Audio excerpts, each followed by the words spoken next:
I have spent my entire career working deeply to ensure that underserved and overlooked communities have a seat at the table.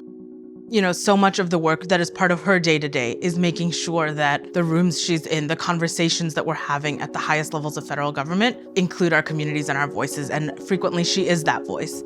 I'm Krystal Kaʻai, and I'm the Executive Director of the White House Initiative on Asian Americans, Native Hawaiians, and Pacific Islanders, and I graduated from Lehigh in 2010. So I started in this role a little over a year ago when I was appointed by President Biden. Prior to that, I served as the Executive Director of the Congressional Asian Pacific American Caucus and worked on Capitol Hill for over a decade. The friendships that I made at Lehigh are some of the strongest friendships that I have and continue to this day. I did have very supportive professors who have really encouraged my creativity, my growth, and there were a lot of innovative programs. For instance, the Track Writing Fellows program, and I was a part of the initial pilot program, and I'm so glad to know that it still exists and continues to thrive at Lehigh.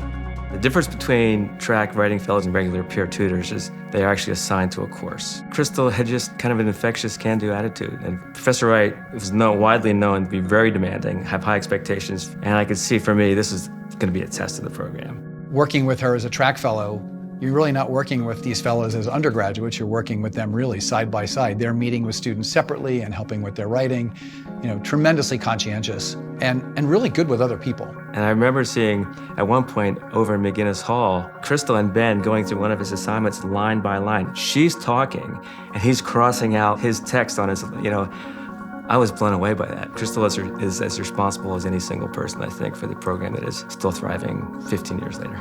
That experience to be able to communicate and write effectively has really been so fundamental to so much of the work that I do today and that I've been able to do throughout my career. I didn't know what she was going to do when she left here, but I had no doubt she was going to be successful at it. I'm really grateful to Lehigh, not just for the education that I received, but also for the relationships that I was able to build along the way. And it has set me on such a great path to where I am today.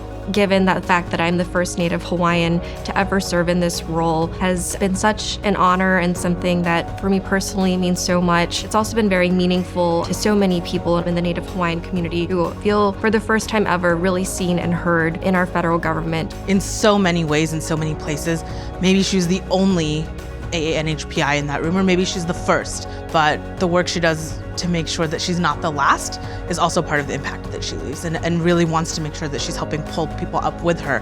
I think that impact is probably very long-lasting. And I've oftentimes been the youngest person in the room, and people would always say, well, is that a barrier, being a young person, being a woman of color? I just believe that if you do good work, if you do it well, and that if you can show, your commitment, but also, of course, your drive and passion, that speaks for itself. And I know that has really taken me a long way in my career.